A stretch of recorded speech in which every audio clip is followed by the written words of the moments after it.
I'd had a previous engagement and hadn't planned on attending the meeting, but when I heard that renewing funding for the women's shelter would be on the agenda, I canceled my plans. Now I sat in the front row along with Edwina Wilkerson, a former social worker at the hospital and a friend of many years, who'd spearheaded the establishment of the shelter 2 years earlier. Edwina was one of those women who seemed to be in perpetual motion, and her wiry frame attested to her active life. She was coiled like a snake, as Mauser spoke. I was ready to grab her should she leap up and attack the man.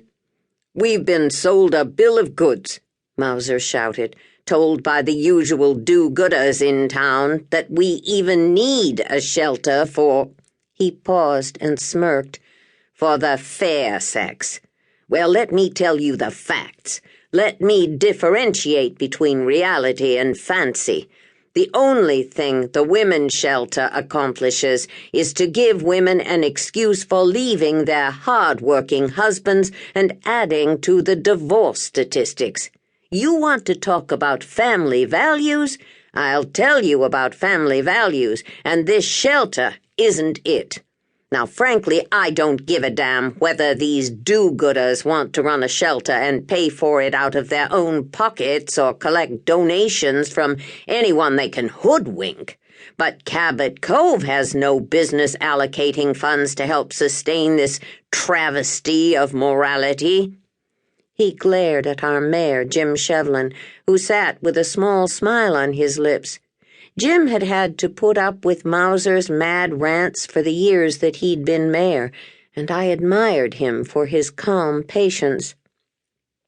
Mauser ran out of steam and sat heavily in his chair. "That man is a heart attack waiting to happen," Dr. Seth Hazlitt, who sat on the other side of me, muttered. "The man is despicable," was Edwina's whispered editorial comment in my ear. "We've heard from Mr. Mauser," Mayor Shevlin said. "Let's open the discussion and hear other viewpoints." Edwina quickly got to her feet. "First of all," she said, "I deeply resent the way Dick Mauser has characterized me and others associated with the shelter as do-gooders who are out to hoodwink donors. The fact is that the shelter provides a much-needed haven for women and their children who have been subjected to domestic abuse.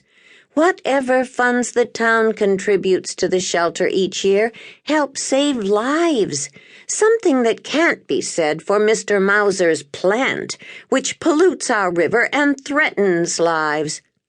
Mauser stood and shook a finger at Edwina as he boomed, "I won't allow this meeting to turn into a forum for the dissemination of lies and character slurs." "Sit down, Dick," Mayor Shevlin said. "You've had your say. Now it's Ms. Wilkerson's turn to have hers. Ms. Wilkerson, please confine your comments to the subject at hand."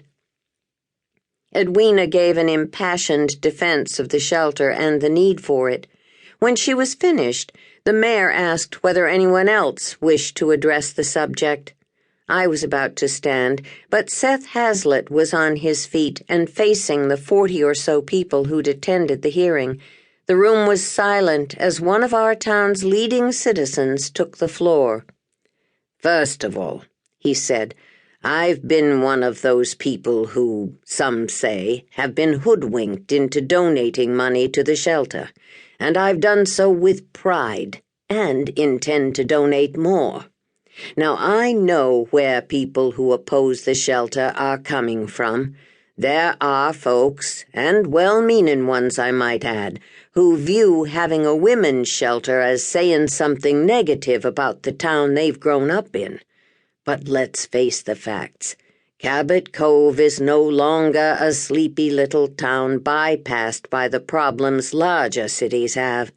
Sure, we're still blessed compared to lots of other places. Our problems are relatively minimal, but that doesn't mean we can sweep 'em under the rug. And unfortunately, domestic abuse is one of these problems. I'm not